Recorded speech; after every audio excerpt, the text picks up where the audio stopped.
Could lab-grown meat be coming to a supermarket near you soon? Would you be keen to eat it? And what would farmers think about the idea? The Netherlands, Spain and Germany are leading in this area, but it has already been banned in Italy even before it reaches the plates. So how urgently does the EU need common rules for this topic? eu-decoded is digesting the fake meat issue this week.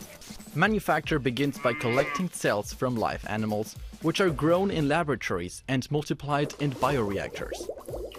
The resulting meat tissue is then enhanced with fibers and other elements for added texture and nutrition. Since the artificial meat is boneless and skinless, its use is mainly foreseen for burgers, nuggets and sausages. It's a process similar to brewing beer or baking bread with yeast, according to some scientists. We asked some people in the streets of Rome in Berlin what they think about this novel food. Für bestimmte Gruppen fände ich es durchaus sinnvoll, die den Geschmack haben wollen und die Textur haben wollen, aber nicht Tiere töten möchten. Nein, ich bin nicht bereit, weil ich ekle mich dafür. Wenn das zum Beispiel bioklassifiziert wird, dann müsste man natürlich Regeln dafür aufstellen, inwiefern die Nährlösung bio sein muss oder so. Da denke ich schon, müsste man Regeln für aufstellen, ja. No, perché sono contro i cibi processati e ultraprocessati. Non so se la carne sintetica rientra nei cibi processati, ma penso di sì. Vabbè, sicuramente dai rispettivi governi e per tutelare appunto i cittadini, però non lo so, bisognerebbe provarla. Però sicuramente non può essere in mano a diciamo i privati, insomma.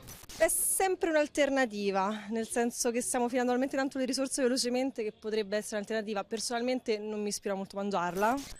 So what is the state of play at EU level about this artificial meat, let's say? Are there any rules? There are no rules, but there's a framework though. So it's what is called the novel foods regulation. If a company wants to file an application and ask for marketing authorization of novel food, in this case cell-based meat, he filed his application and the Food Safety Agency, EFSA, basically give a scientific opinion and then the Commission decide whether to approve it or not. In general, the scientific opinion of EFSA is always followed by the Commission. At what stage do we expect this topic to be on the legislators' agenda? The main EU competence in this kind of situation is basically food labeling. So we're talking about framework like the food information to consumers, but also that part of the common agricultural policy which is called common market organization that basically regulate every foodstuff that is placed on the market. And why is it so controversial, the name that we will give to this novel food? A name convey a certain information. Just to make an example, in Italy, in the public debate, it's called synthetic meat. Synthetic meat gives this idea of plastic or something that you don't eat. I sometimes use lab-grown meat. It's not particularly enticing. Or you have other names like slaughter-free meat that gives another information.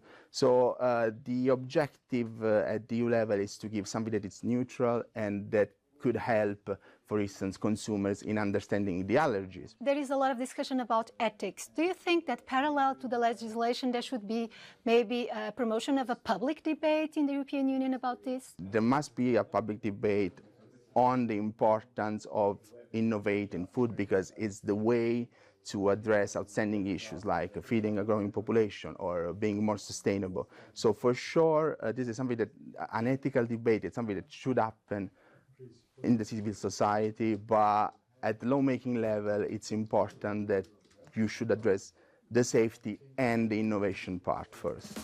Italy was the first country to approve national legislation banning this new food product.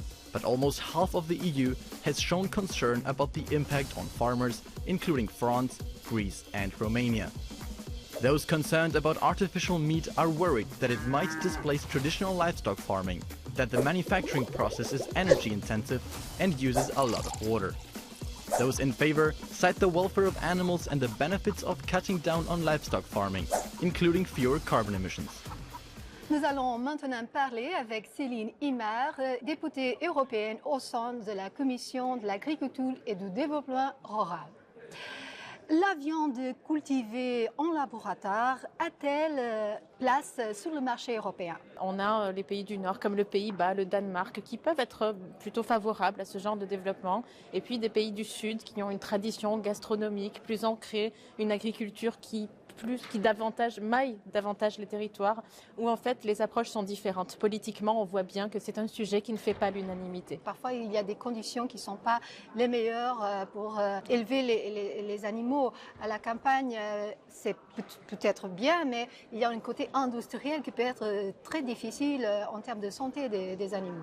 Ces accusations sont vraiment portées par un mouvement d'agribashing, c'est-à-dire de vraiment critiquer tout le temps l'agriculture, de critiquer l'agriculteur qui se développe partout en Europe et qui est regrettable. Les normes de bien-être animal et l'engagement des agriculteurs et des éleveurs envers le bien-être animal est extrêmement fort. Et nous sommes le continent où les normes de bien-être animal sont les plus strictes et les plus respectées. Alors, certains craignent exactement que ces produits pourraient être préjudiciel au marché du bétail produit par les agriculteurs. Vous trouvez que ça se justifie? Prélever des cellules souches, les faire grandir avec des bioréacteurs, ce n'est pas ça qui va entretenir les pâturages, l'élevage à l'herbe, tout ce qui fait que nos territoires sont entretenus, qu'il n'y a pas de problématique de friche.